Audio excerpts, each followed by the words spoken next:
Good evening, everyone, at rantfinance.com, and welcome to another edition of Dino's Tech Picks. Tonight is the 15th of July, Sunday evening, about 9 p.m. Eastern. Looking at the minis again. Going to look at a few other things as well, but start with the minis. And last week was another interesting week. We had this little down channel that formed. Thought there was a inverse head and shoulders forming overnight midweek, and it ended up being a big down day the next day, and kind of drifted down. And then Thursday, that was the big day. Kind of panning in here, tagged the bottom of this channel here, had a nice tail, and kind of moved up. And then Friday we had the big up day that broke us out of this channel on some good volume as well. And at that point I kind of went back to my old faithful, which is the 4-hour of the mini, and got rid of some of the lines that didn't make sense anymore, and tried to simplify it a little bit. And it really comes down to this channel to me. We had a little bit of overthrow here back at the beginning of June, but for the most part this has been an up channel. Some could argue it's a rising wedge to some degree, but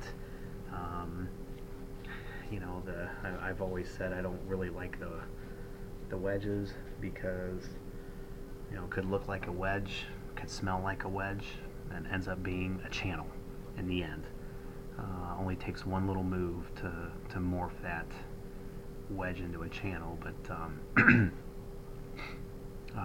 in any case, I think this is this is the play base. There'll be little intra channel moves like this little down channel, and be little patterns here and there. But this is the dominant channel for now, and I think that's the dominant play.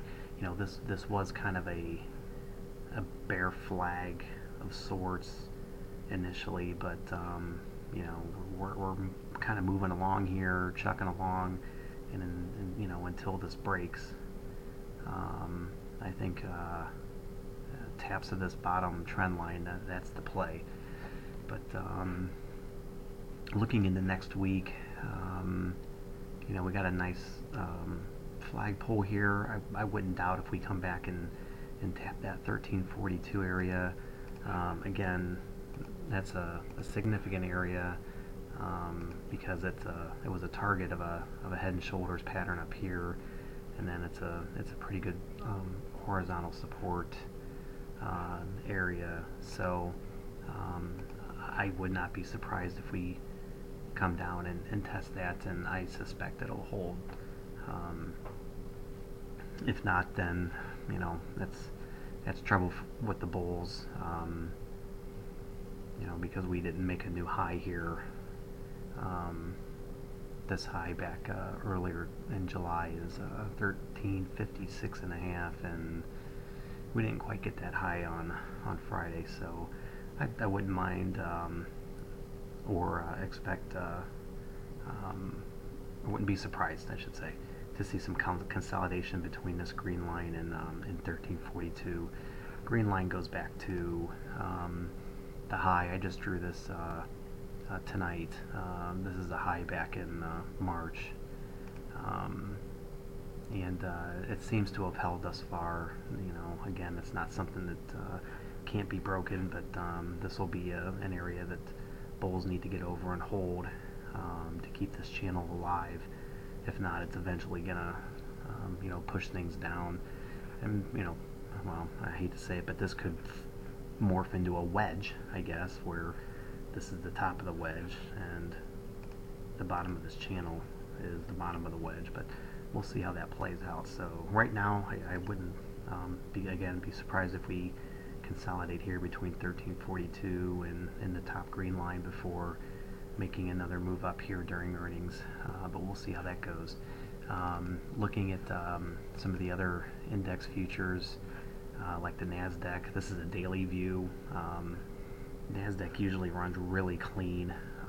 I don't get too granular um, with the NASDAQ on futures, just because you can see, how these channels form, and it pretty much just stays in a channel. Here's another example. I mean, that's a pretty nice channel there.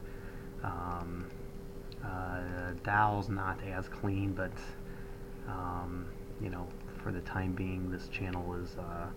It kind of looks like the minis a little bit. Had that little bit of overthrow beginning of June, but has kept the channel for the most part. Um,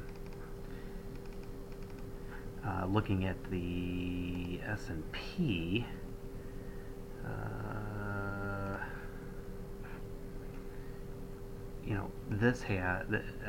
this has a nice channel too. Again, there's that overthrow, but um, this is something else. I would just play this channel.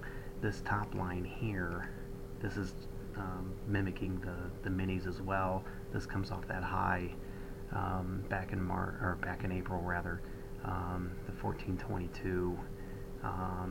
We hit it early in July, and it got to move down. So bulls are going to have to get up above this line to keep in this channel again, or it's just going to keep pushing this down to the bottom of the channel, and then something's got to give at some point. So this is the next big battle area for the bulls.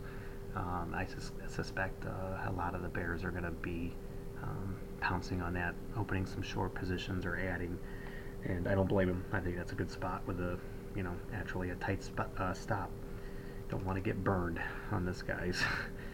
So, but we'll keep watching the minis, keep watching this channel, keep an eye on it tonight, and check back in the morning. I'll have an update, and hopefully it gives us some clues to tomorrow's trading and the rest of the week. Thanks.